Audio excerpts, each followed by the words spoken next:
I'll ask that question because um, it seems to be quite interesting on several angles.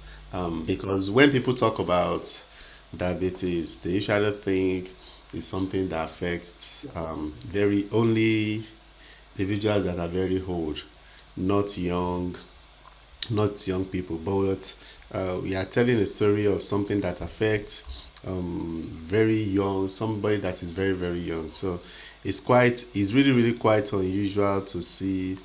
No, I get emotional when I talk about that and other stories that I've seen in my life working with diabetes for over 40 years now. Wow, it's really, really, really unbelievable. And if you look at a situation where like the COVID pandemic, where we see priority being given to the health issue, the outbreak. Someone like you that has been involved in diabetes, how do you feel looking at how the world is moving everything to quickly address COVID?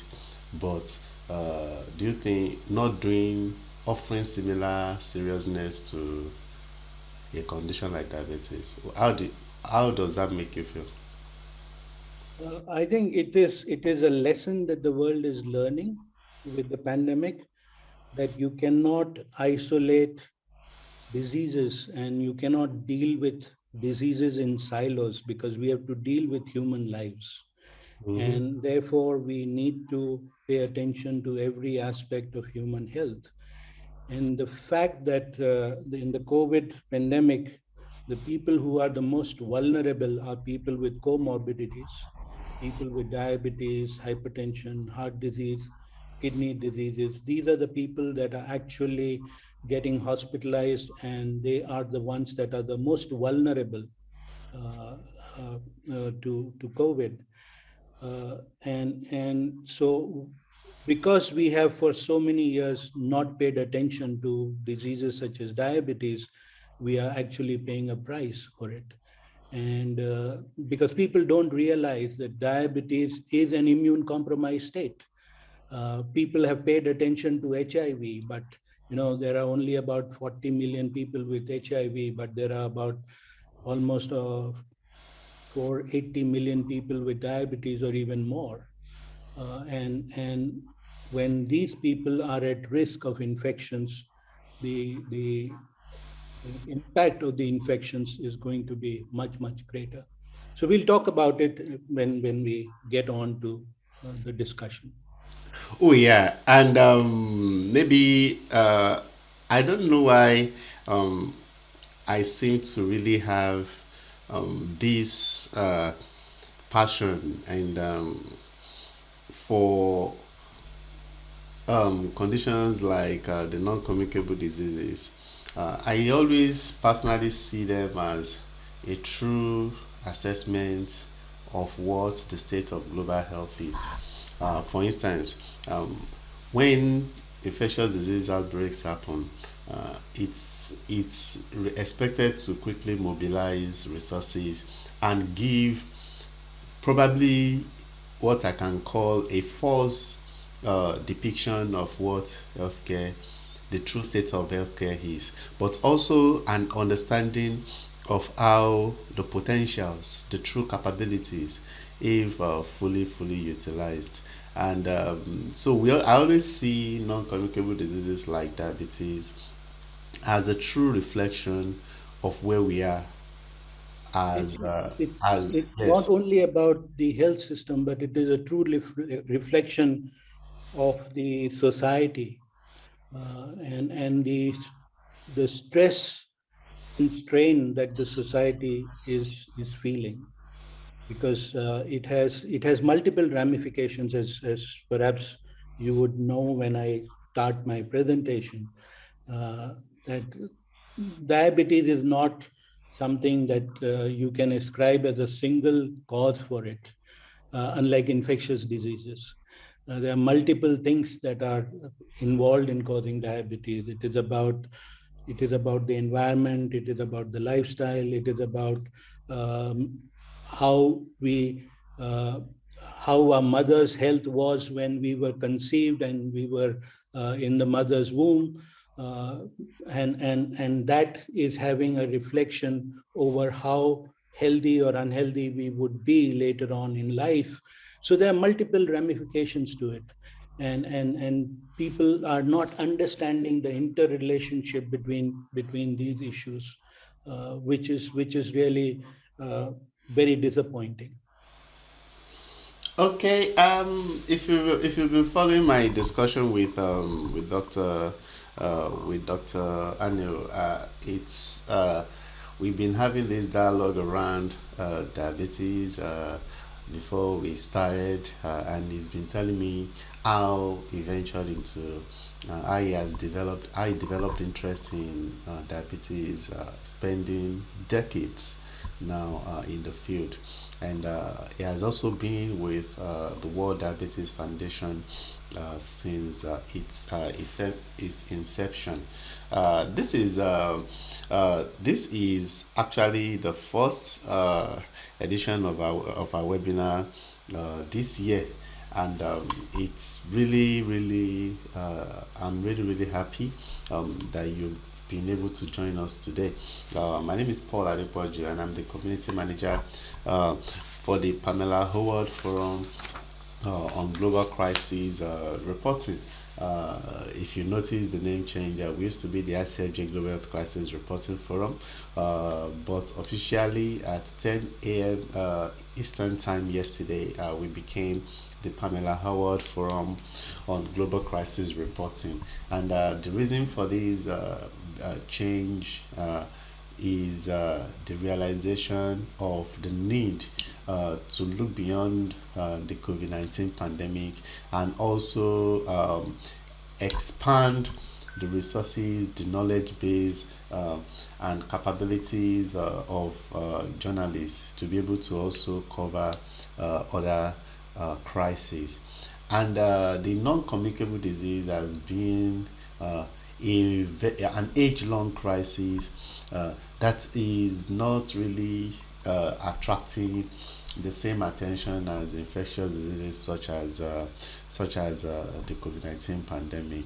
And these issues actually have long-lasting impact on the lives of the people. And so today, the discussion around what we are talking about today is to expand your horizon as journalists to the key issues that could be of relevance in your reporting, and for you to actually have an understanding of the connection between addressing diabetes and the impact that your country's ability to address diabetes can actually have on the global health status of that country. And I'm really happy that Dr. Hanil is here with us today. And as you've seen, we are having a very rich conversation. So if you have any concerns, any question, any queries that you want us to clarify, please use the Q&A option on the Zoom platform. And so without much ado, I would like us to start the presentation with Dr. Anil. Dr. Anil, while you load your presentation, can you say hi to our participants? And so Hi, hello, and thank you, Paul, for the invitation to join you. I think this is a very important issue and something that I highly recommend that journalists need to understand. Generally, when I'm talking with journalists, I often ask a question, and it was for many years I've asked this question. How many people personally do you know that have diabetes or hypertension? And the invariable answer in a hall of, say, 100 journalists would be about 50 or 60 would say, I know somebody who has diabetes or hypertension. The tragedy is that despite this, despite it being so close to us, with a family member or a relative affected by it, unfortunately, we haven't given enough attention from a point of view of creating awareness and creating advocacy to ensure that these issues are addressed properly within the health systems. Yes, so we can load the presentation and start. Yeah, okay.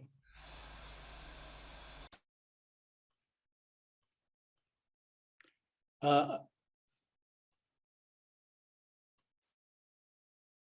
I hope you're able to see the presentation, Paul. Yes, I can see it now. Okay. So the question I want to raise is, why should we focus on diabetes?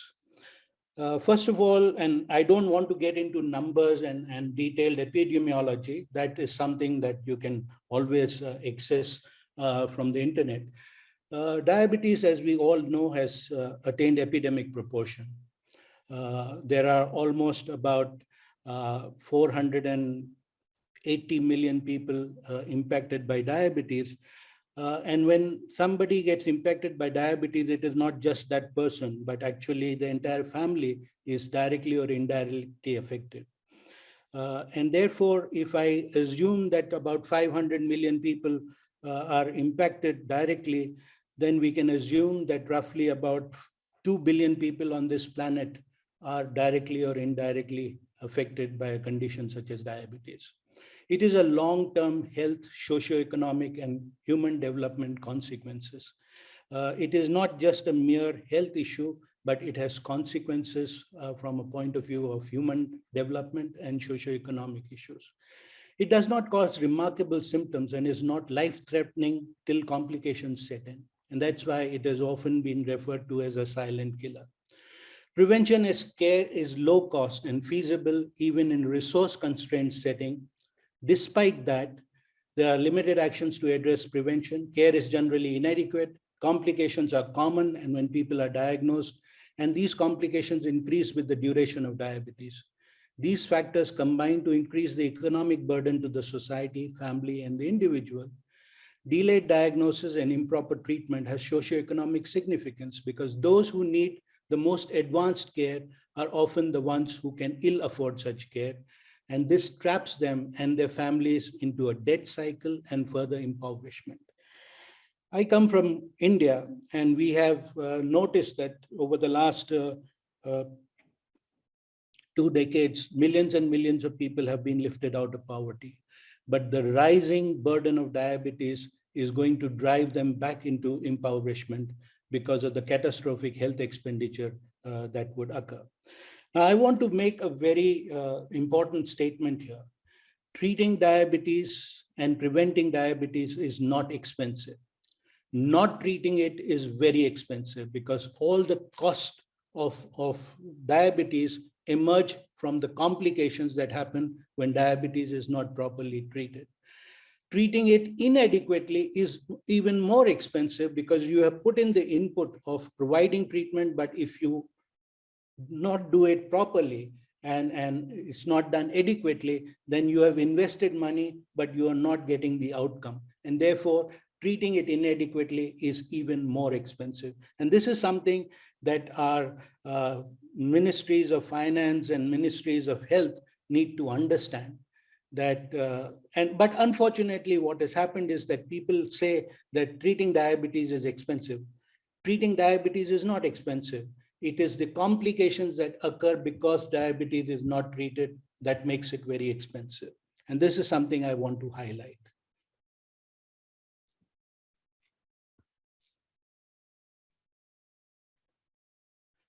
Now, why should diabetes be at the center of our actions to address health systems, and particularly address the issue of non-communicable diseases? So if you look at diabetes, what are the main areas that impact diabetes or which are responsible for causing diabetes? It's basically unhealthy diets, obesity, physical activities, inadequate physical activities, and this is typically for type 2 diabetes. With type 1 diabetes, it's an autoimmune disorder. That's a totally different ballgame. And all the unhealthy lifestyles contribute to causing diabetes. But then diabetes in itself is a bigger marker and a bigger risk for causing hypertension, for causing heart disease, for causing end-stage renal disease, for causing stroke, neuropathy. It's also linked to a higher risk for cancer. It causes peripheral vascular disease and therefore leads to amputations of limbs, eye problems leading to blindness. And today, diabetes is the number one cause of acquired blindness, or number two cause of acquired blindness after cataract. It causes depression, and there is evidence that it might cause premature dementia. It is a great risk for tuberculosis and other infections, and I'll come back to that in a little while. Similarly, we have noticed that people with COVID-19 and also that was noticed with SARS and Middle Eastern respiratory syndrome, MERS, that people who had the highest mortality were people with diabetes. Also, if people have HIV, AIDS and are being treated with antiretrovirals, they are at risk of metabolic syndrome and therefore would cause diabetes. And another very important aspect is the links between maternal health and diabetes. And I'll come back to that, because when women have high blood sugars during pregnancy, they are at very high risk of maternal complications. And women who are improperly cared for, if they had diabetes during pregnancy, are at very high risk of not only complications, but they themselves are markers of a highest risk of future diabetes for themselves and for the offspring that are born to them. And therefore, when we address diabetes, because of its multiple ramifications, we would be able to deal with a lot of things, and particularly non-communicable diseases, but the links with the communicable diseases and the links with maternal child health provide an opportunity for us to create a more comprehensive integrated primary health system by addressing diabetes as an important aspect of the non-communicable disease. So building systems to address diabetes offers a platform to address other non-communicable diseases. Now, just to focus a little attention as to what are the challenges posed by diabetes. So these challenges can be actually classified into three broad categories. One is the disease-related, which we can do very little about. Then there are patient-related, and then there are system-related. And these are things that we can address. So in terms of disease-related, the issue that the major form of diabetes, the type 2 diabetes, is a slow, insidious onset. Type 1 diabetes is much more acute and presents with a lot of symptoms, but the major form of diabetes, which is type 2 diabetes, which affects almost 95% of people with diabetes, is slow, insidious in onset. It is very asymptomatic till late. Type 1 diabetes produces a lot of remarkable symptoms, but type 2 diabetes is often asymptomatic. It has multi-factor origin, as I was talking with Paul a little while ago, and I'll come back to that point in a little while. It is chronic and unrelenting. It needs repeated healthcare personal contact. So we need to visit health systems on a regular basis once we have diabetes, and poor care leads to complications. In terms of patient-related, most people have poor health awareness and they seek help only when they are very ill, and that is when they have already got complications of diabetes. Type 2 diabetes is a lifestyle issue and therefore requires self-care participation, unlike in acute conditions where you go to the doctor prescribes something and you take that medicine for 1 week, 2 weeks, 3 weeks, and you're okay. In this case, you have to actively participate in providing management of the condition. It requires persistence and compliance. There is no opportunity or incentive for screening in most places around the world. The environment that we are living in is unhealthy and therefore is unsupportive to people with diabetes who are required to eat healthy and live healthy. Access to care is difficult even when it is free. And I'll come back to that. Mental fatigue and coping difficulty gets on to you because it is unrelenting and year on year you have to provide, you have to manage the condition yourself. It often, when not properly controlled, it leads to poor quality of life, depression, etc. And then there are the lifelong costs that occur with it. From a systems point of view, the causative factor of the condition is beyond the health sector, because it is not something that the health system alone can address. It is about lifestyle, it is about incentives for healthy eating, it is about the environment, it is about the ability to do physical activity, etc., etc. So the factors are beyond the health system. Majority remain undiagnosed, and the window for prevention is very small, because once you have major symptoms and complications, then you cannot revert type 2 diabetes. In the early stages, it is possible to revert type 2 diabetes and address prevention. The capacity of the health system is built around providing care, not about empowering patients to be able to take care of their condition and to be able to prevent the condition. Failure to involve social networks, peers, family, and community is a big challenge, because the burden of the disease is so big that health systems will not be able to cope with it. And therefore, we need to involve social networks as being able to provide supportive care. There is no or low quality of care at the primary care level, and if facilities are there, they're usually at the secondary or tertiary care level, and that has consequences. There's poor planning and supply stockouts in the health system generally, and there are poor record keeping and no quality audits. And I'll come back to that in a little while. So from a patient perspective, the challenges faced by individuals and households with diabetes, I'm going a little deeper into some of the issues that we talked about. Healthcare services are based on health seeking. It is not based on prevention. It is based on trying to treat a condition.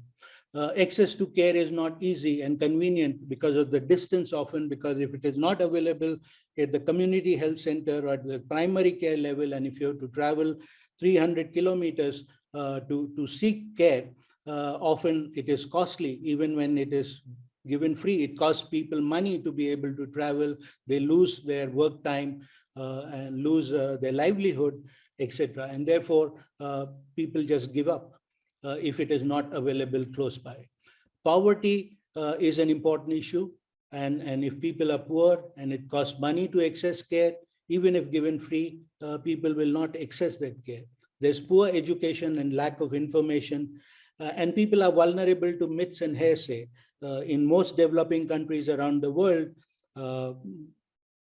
you have all kinds of hearsay, and you have all kinds of mumbo jumbo things that go around, which accessing decent care. There are societal influences and perceptions of health. It's very strange that you might be a managing director of a company, and once you get diabetes, even your driver or the office boy in your office is willing to give you advice on what you should do about it. And so everybody has beliefs, and these beliefs are then multiplied. Some of them may be right, some of them may not be right.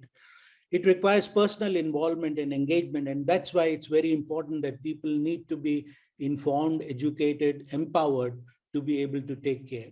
And without dramatic symptoms, visits to health facility is postponed till complications set in.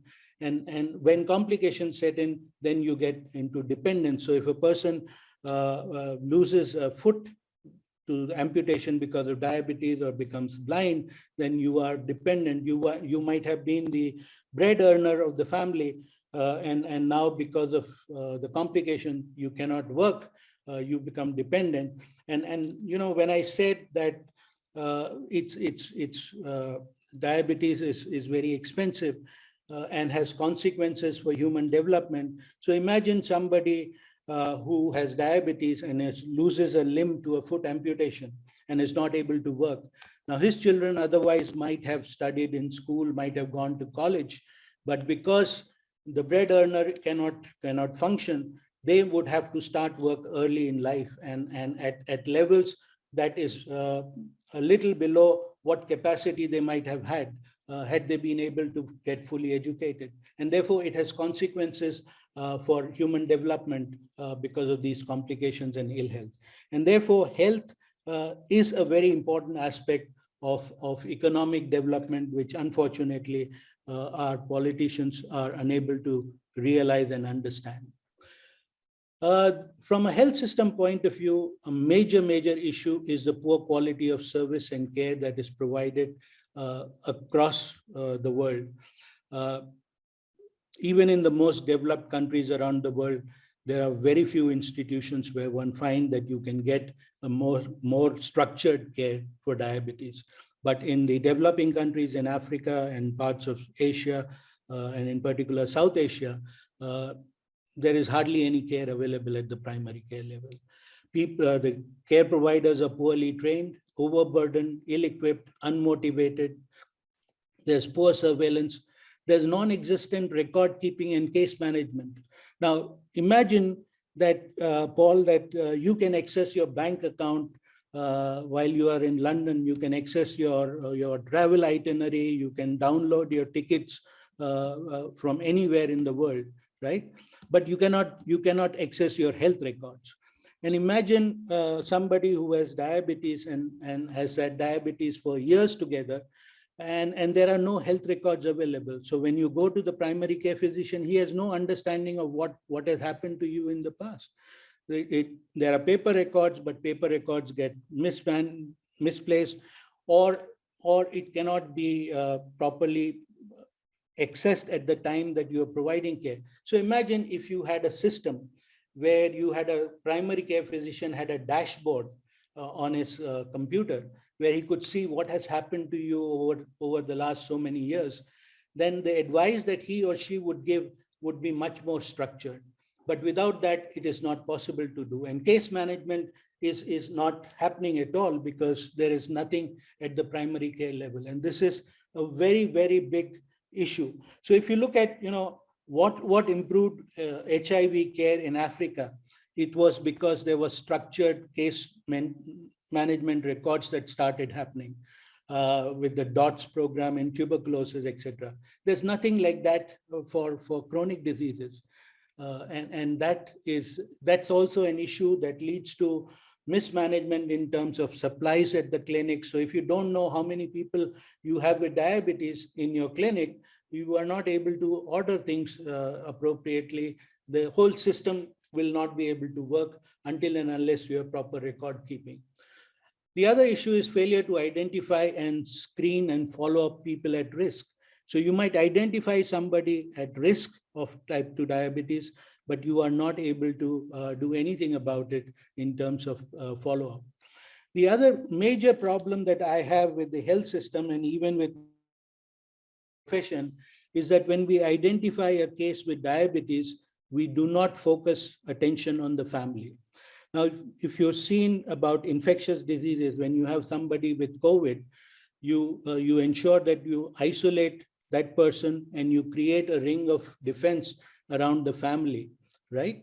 And you also then screen the people in the family if they have a problem. And that's the best way of preventing further spread. Now we know that people with type 2 diabetes have a risk behavior, and they share the same food, they share the same lifestyle. So the family members who share the same risk and same lifestyle are at the greatest risk of type 2 diabetes later on in life. But we do nothing to address that issue. We do not provide advice to the family members. We do not involve them, and that has consequences. So this is another very important aspect, that the public health programs, whether they are infectious diseases or non-infectious diseases, non-communicable diseases, the principles of public health need to be addressed in the same way. There is an interplay of diseases which is being disregarded because there is inappropriate attention to only communicable diseases in the past, and justifiably, because These diseases cause major havoc around the world. But unfortunately, when you don't pay attention to non-communicable diseases, this havoc will become even more manifold, multiply manifold. So for example, people with diabetes are at a very high risk of tuberculosis. Uh, uh, Now, we know that people with HIV are at increased risk of TB because people with HIV are immune compromised. Similarly, people with diabetes are immune compromised. People do not take that understanding. So people only focus about the cardiac risk, about the kidney risk, about the neuropathy and retinopathy, but nobody is paying attention to the immunopathy. And the immunopathy of diabetes is related to how poorly you are controlled. Just in HIV/AIDS, it is based on the CD4 counts. In diabetes, it is about your blood sugars and HbA1c. If you're poorly controlled, your immune system is not able to deal with infections. And this is precisely what we are witnessing today with the COVID crisis, where we are seeing the highest mortality happening in people with diabetes. A lot of people are getting diagnosed with diabetes because they have HIV, and then doctors do blood sugar tests and they find their blood sugars are way high. Similarly, in Africa particularly, this is an important issue that is happening, that people with HIV/AIDS who are on antiretrovirals are at risk of metabolic syndromes, and they would have diabetes, but unfortunately that linkages are not being talked about widely. The other important issue that I want to highlight here is the link between maternal health and the future risk of diabetes, and the risk of diabetes to the mother and the complications that happen to her in pregnancy. So conditions such as maternal malnutrition, anemia during pregnancy, malaria, HIV/AIDS, and other conditions result in what is called as small for gestational age babies. These are low birth weight babies. And these low birth weight babies are at a much higher risk of future burden of NCDs, particularly diabetes and cardiovascular disease. And I'll come back to that in a little while. And so these interplay of diseases is not being taken into account, and that is causing a big problem. Then, as I said, health systems work in silos. When somebody visits the health facility for something else, the opportunity for screening and health promotion are missed even for people with obvious risks. So if somebody comes with a fever or whatever, and obviously you see that this person is obese, overweight, has a bad lifestyle, we don't identify them and try to screen them. We look at things in silos. Or they have not come for this problem, and therefore we will not deal with something else. They have come for only this problem. Health promotion and health delivery is not integrated. As I said, maternal and child health services provide a huge opportunity for addressing prevention of non-communicable diseases. That is not being looked at. And there is a non-existent referral system. So if somebody is seen in the primary care and is referred to a secondary level hospital, the patient never comes back to primary care because he realizes that the level of care is very poor. And so these mechanisms don't work, and therefore the whole health system collapses. Now, I just want to focus a little time on this link between maternal health and NCDs, and particularly diabetes. So as I said, maternal undernutrition, maternal stunting, anemia, malaria, other medical conditions lead to low birth weight babies. And these low birth weight babies are at very high risk of future burden of diabetes, of hypertension and cardiovascular disease. Similarly, women who are overweight, who are obese, who might have diabetes during pregnancy or gain excess weight during pregnancy, they are liable to deliver large babies. And often in our societies, we celebrate when a child is born with 4 kilos and 4.5 kilo birth weight. I say that's not a time to celebrate. That's an opportunity that was lost. The mother should have been screened for diabetes, and she should have been advised about her gain in weight and her obesity. Because these babies are at also very high risk of future burden of diabetes and type 2 diabetes. Not only are they at high risk, but in them, the diabetes hits much earlier. And therefore, this becomes very important. Now, if you look at, women and pregnancy, if we say that there are about 130 million live births that happen across the world every year, 56 million of these women have anemia. 26 million are undernourished. 42 million are overweight and obese.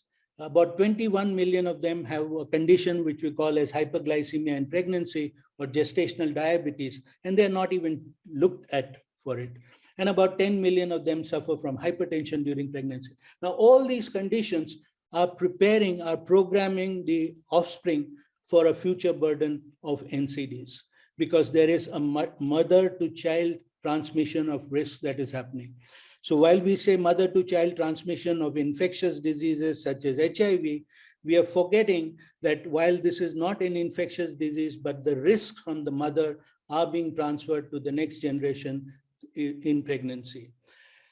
And not only that, but women who have any of these conditions like hypertension, obesity, or diabetes during pregnancy, they are at the highest risk of pregnancy complications. So they will have stillbirths, they will have premature deliveries, they would have eclampsia, they would have preeclampsia, they would go in for, because of the large birth weight, if the woman is hyperglycemic, she would deliver a large baby, there would be obstetric complications in terms of obstructed labor, etc., etc.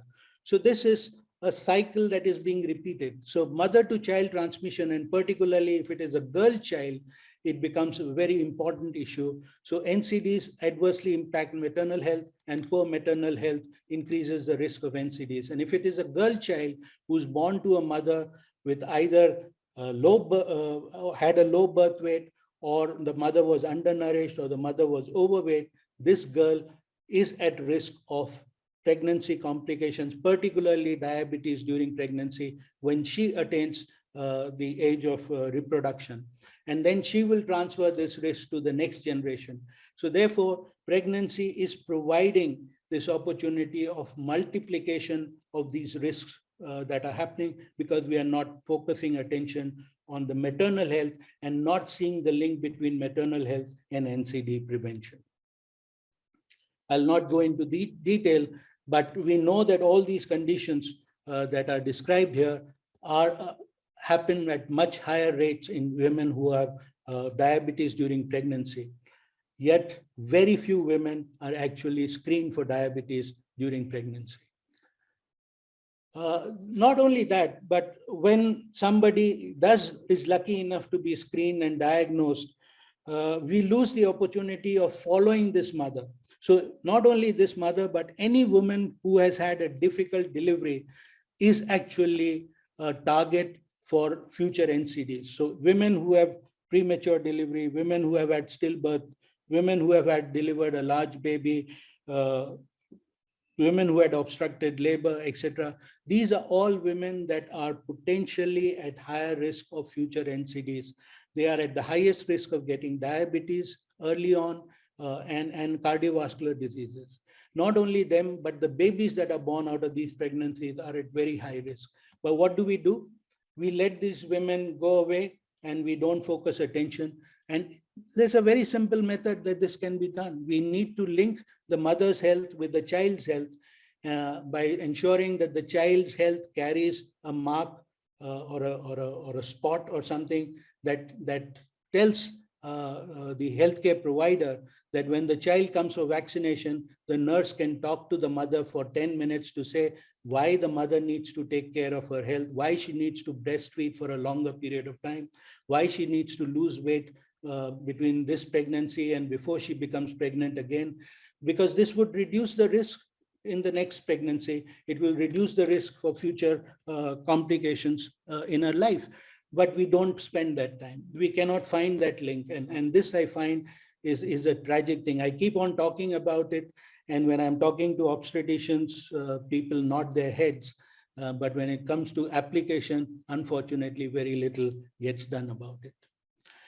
So if we want to address prevention of diabetes, we need to provide children with a great start in life, because the greatest gift that we can provide our children is the gift of good health, of being born to parents who are in the prime of their health. Because maternal health and the health of the parents is a marker that is where we get programmed. And there's a whole concept that is now proven beyond doubt, the concept of developmental origins of health and disease. So children born to mothers who are not in the prime of the health are at the highest risk of future NCDs. And not only that, it starts very early for them. So while we talk about addressing prevention and we talk about life cycle, we forget of linking maternal health with the addressing the prevention of diabetes and NCDs. So oftentimes prevention programs are targeted at people in their 40s and 50s, people like me in their 60s. We will not change our habits. We are a gone case.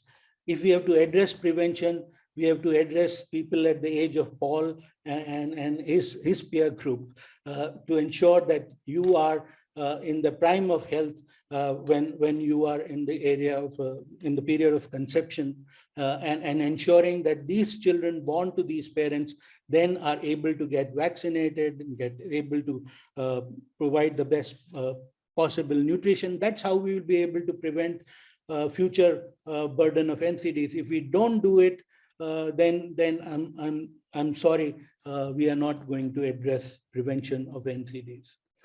So if you look at the whole gamut of things around NCDs and particularly type 2 diabetes, every aspect of the health system is facing a challenge in terms of financing, in governance, in the workforce, in information, in products and technology, and in service delivery.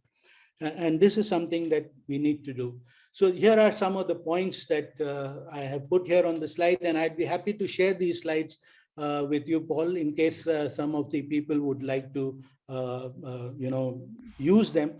I'd be happy to send it to you. So I would not go into the details of all this, but these are some of the low-cost, hanging fruits that can be addressed in terms of creating advocacy around addressing the burden of NCDs. So I will not go in greater details, but all that I'm suggesting are things that I have put in a very amateurish slide that I have made myself to say how should be a good health system respond to NCDs. And the focus of this should be at the primary health center, which should provide integrated care for maternal child health, communicable diseases, and NCDs care focused on diabetes and hypertension. And you can build services around that. Because when we set up a clinic for diabetes, it's not just for diabetes. These clinics are then used for general medicine, for everything else. If you don't have a blood pressure measuring equipment, sphygmomanometer in a clinic, and a diabetes clinic sets it up, it can be used for so many other things, right? So the capacity that is built for diabetes is useful for the whole clinic. And therefore, it needs to be integrated. And also, this should be where the prevention and health promotion should happen. This then should be linked with school health programs. It should be linked through a community health agent who visits the village and the townships, create communities, create self-help groups to be able to address the issue of poor health. We have found in a program, in many of our programs, that when people with diabetes, 7 or 8, 10 people with diabetes get together and they are able to meet every month to discuss. And when they meet, then they take their weight and they also sit down and take their blood sugar levels, and then they talk about it. The mere fact that they can talk about it and then learn from each other in under supervision of a trained nurse, we have shown that these people have immediately within 6 months a much more improved care. Their blood sugar levels get under control very much, and because they encourage each other and they learn from each other and they serve as motivation for each other and support. And this is something that needs to be done. This could also be done through WhatsApp groups through other social networks. Unfortunately, this is not happening at the level that it should be. The other thing that I said, that we need to provide basis at the primary care, but then people will, despite everything, will get complications, will need to be screened, and this has to be done at the secondary level hospital. Often these clinics and hospitals are 200, 300 kilometers away. So one of the models that we have developed is that we have worked with creating a mobile unit which brings some of the advanced equipment to these primary care clinics. So one mobile unit on a fixed day visits one primary health center, where all people who would need to have their eyes screened or their kidney function screened or their nerve function screened or their ECG taken or whatever, the mobile unit brings that equipment and these people can be screened there. And therefore, what we found is that when you do this, people are accessing secondary level care at the primary care level, and people are far more compliant to these things. Because if you send people to go to a hospital 300 kilometers away, first of all, they will look at, say, do I have the money to be able to take the bus trip? Does the bus connect my village to this place that I have to go? How many days of work will I lose? I don't know anybody in the big city. There are all these things that happen. So what we need to do is we need to bring care closer to people. And that the best way to do it is strengthening the primary healthcare system and linking it with other mechanisms through the primary and the secondary. In today's world, telemedicine and using electronic media and IT systems to be able to provide distant care is a great possibility that is being experimented and done with in many places. And this is something that needs to be focused even more.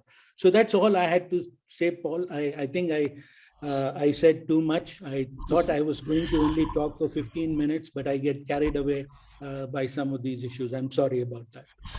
No, it's perfectly okay, and participants would agree with me that I can actually see the passion, in the way you talked regarding issues affecting diabetes and its critical role in the bigger scope of healthcare, not just to the local community, but leveraging it and escalating it to global health in general. And that was why I really allowed you to be thorough and go through the points that you want to make. So now let's go back to this issue as it affects journalists now.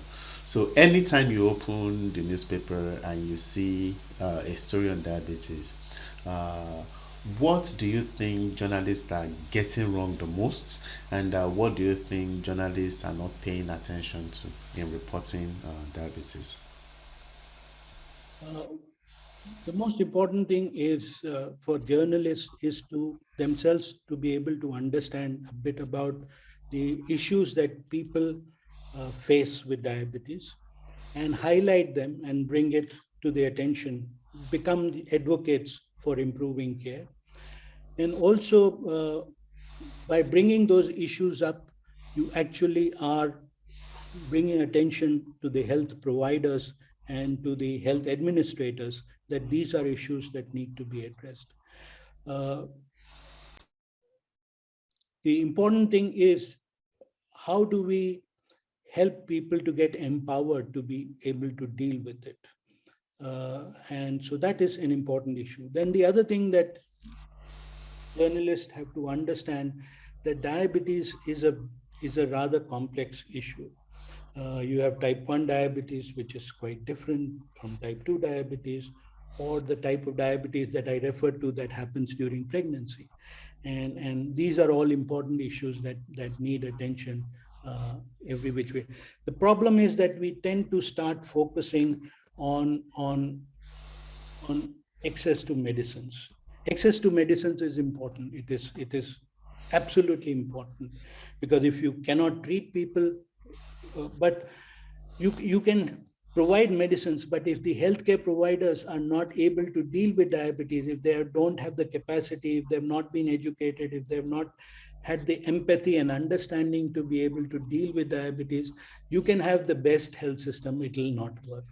So it is a combination that is required, and it is much more than just making insulin or anti-diabetic drugs available. That alone will not solve the problem. It has to be about improving the capacity of the health system and bringing care closer to people with diabetes. Then, what about what is the best option for journalists to be able to write locally relevant stories on diabetes? For instance, we have different journalists in different parts of the world, and access to information, advancement in researches, and local understanding of the issues relating to diabetes are quite different. So, what do you think a journalist that wants to, and on international days like World Diabetes Day, the kinds of stories that we see online or from many media outlets would be the number of cases, number of people that have died of diabetes, the ranking of diabetes among the scheme of other diseases. What do you think is should be the go-to approach for I journalists think that that want to write something different? I think I'm not a journalist, but I'd make an attempt to answer that question. I'd say storytelling is the most important. We need to bring the human element to it. Even if we want to talk about something big, we need to start with something that is personal, something that people can identify with, and then take that and then build from there, the story. Uh, as you know, we were talking before this started, and I was narrating. You asked me the question, "What got you involved with diabetes?" And that story may not have got me involved with diabetes, but has actually created the passion in me about diabetes. About this child, girl, 10 years old, who was left by her parents because they couldn't afford to provide her care with insulin. They were so poor. So they left her, they abandoned her in the hospital. And I couldn't discharge her. So I managed to keep her in the hospital for 3 years. And she survived. She was a very intelligent girl. She did not have education. She was not going to school because she was in the hospital. But I taught her in those days, blood sugars were not done. So we had to do urine sugar levels. So somehow I trained her, and that time there were those dipsticks were not there. It used to be Benedict solution and things like that. So I taught her. And so she would assist the student nurses and the staff nurses to collect urine sample from the patients. And then she would help them in other ways in the ward. And every night I would go to write the orders for the next day. She would pile up all the case records on the table and then come and ask me, should I get you a glass of water or something? She's such a sweet girl. And when she died, it has left a kind of a hole in emotionally in me. But that is not the only story. I've had many stories like that where people have asked me questions. And particularly, these stories are very tragic when you talk about children with type 1 diabetes. And that is something that I feel in this world today, about 100 years after insulin became available, that countries around the world, and I believe that apart from 20 or 30 countries, I don't think that today governments cannot afford to provide free insulin to at least children with type 1 diabetes, because it is not about access to care, it is about access to life for them. And all this, stories that one hears about how costly insulin is and all that, it is often driven by the Western media and the developed world, where, of course, in the US, a vial of insulin is $25 or whatever. But that's not the case in developing countries. And with advocacy, and I've worked in the pharmaceutical industry, and the industry is often, maligned. But I'm sure that the same industry that has set up this World Diabetes Foundation is willing to help. And there are many companies that have come forward to provide, insulin at very low prices and almost free. But it is not possible for any business to be able to provide care, for a nation. It is for governments to do that. And it's for, therefore, necessity that governments need to find mechanism where they can buy these supplies at prices that they can afford. And I'm sure they can do it if they get their act together. Unfortunately, that doesn't happen. And then it's very easy to pass on the buck to somebody else. It is, I'm sorry. So that gets affected. So stories. So if we want to talk about access to insulin, for example, and you want to talk about a child with type 1 diabetes, it should then lead to a conclusion and not leave at saying that it is not happening because insulin is high priced. It is what is the government doing to ensure that it is becoming available at a reasonable price. Yeah, I agree with you, and I think that is really, really a good story idea for journalists on this call. And what is the system doing to educate doctors and nurses to be able to treat this child with type 1 diabetes? That even today, many developing countries, a child with type 1 diabetes dies even before they are diagnosed because it is mistaken for something else. Earlier in Africa, it used to be malaria or gastroenteritis or something else. I mean, I remember my own training days 45 years back where I suspected a child having meningitis and I was doing a cerebrospinal, tap. And when I found the sugar levels in the cerebrospinal fluid to be very high, then it struck me that this child has, diabetes. And these mistakes are happening even today. We need to create awareness and capacity, not only awareness, but capacity. And that is something that the governments have to take action. It's very easy to pass on the buck, unfortunately. Yeah, I agree with you on that. And unfortunately, the time has really, really gone. But I still have one more question for you. So, for journalists that desire to do more reporting on diabetes, what kind of support can they get from your foundation? Uh, the other thing I wanted to point out that unfortunately, the COVID epidemic has provided a huge opportunity to actually focus on a subject like diabetes, because the highest mortality and morbidity that is being faced around the world, everywhere, is amongst people with diabetes, hypertension, and cardiovascular disease.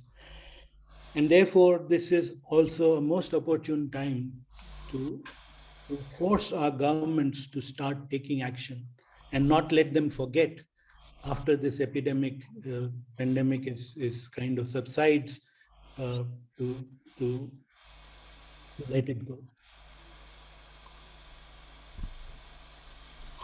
Okay. So the question you asked is what help that the foundation can provide.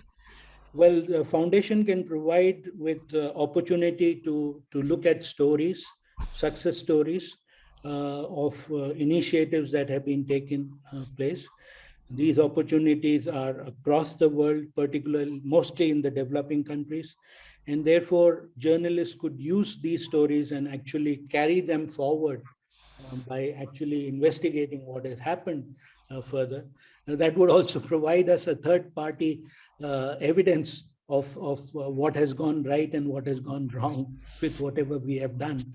But it provides also an opportunity to see and create examples that others could then replicate of successful projects. So I would very much recommend that you continue your dialogue with Gwen, who's our communications manager, and she would be able to help you, assist you. On our website, all our projects are highlighted. The stories from that are available, and this could be possibility that one could use. Yeah, thank you very much. We've crossed the 1 hour mark for this session. But before I let you go, we have these. I'd like you to, in 1 minute, describe what you think is very, very key for your key message for our journalists, and what you think should be the take home from everything you said today. If you did not take anything home, in 1 minute, what do you think should be the top priority for journalists, and your summary? I think the top priority is that neglecting diabetes, neglecting hypertension and non-communicable diseases is going to be very, very expensive for the society and for health systems.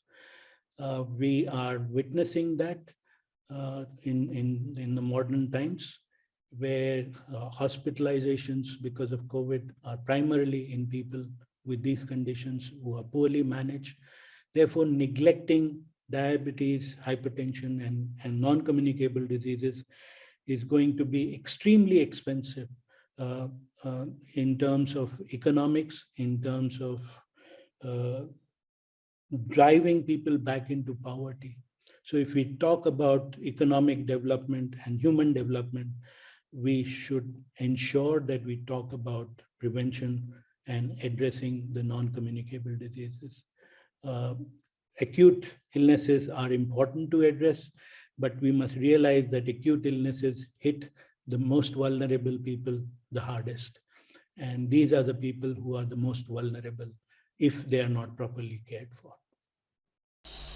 So thank you very much on behalf of the of my colleagues at the International Center for Journalists, especially those of us that are directly involved with the Pamela Howard Forum on Global Crisis Reporting. I want to express our sincere appreciation to you and the team at the World Diabetes Foundation that played critical roles in ensuring that we were able to put this session together. I really want to say thank you, thank you, thank you very much, and we'll definitely keep in touch. And I'll be glad if you can share your slides or the slides with us, because I can see that the slides were thoroughly prepared, and so that we can get it on to journalists, so that they can also have some things to go back to read more and consult more regarding their interest in reporting diabetes.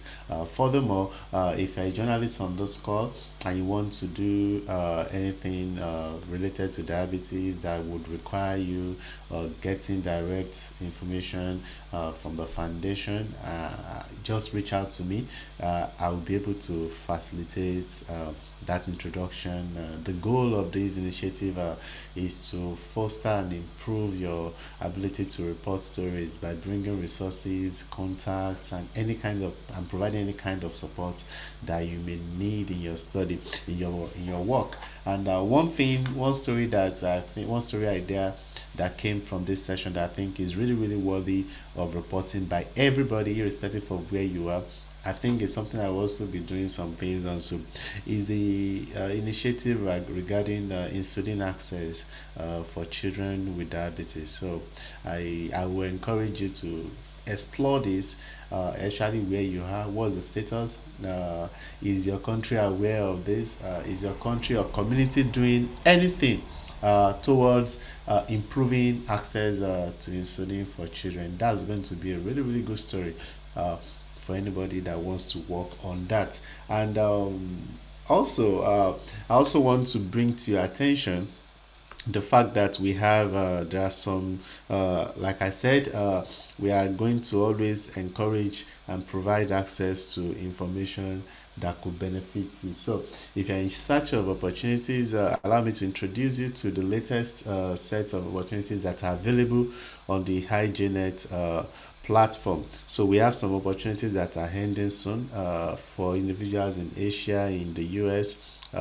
For instance, in Africa, we have this opportunity that is closing for very soon for women journalists.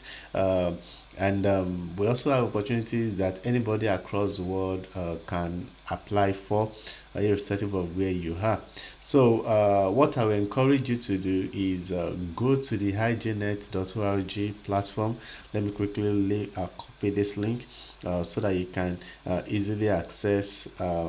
You can easily access the information that I'm trying to share, and you can also search for whatever you are looking for. So that link that I just dropped in the search button will take you to what you are looking on your screen, so that we can now you can decide which of these new options is best for you in what you are looking for. Also, I want to also bring to your attention that next week we'll be having uh, a panel, a very very interesting panel.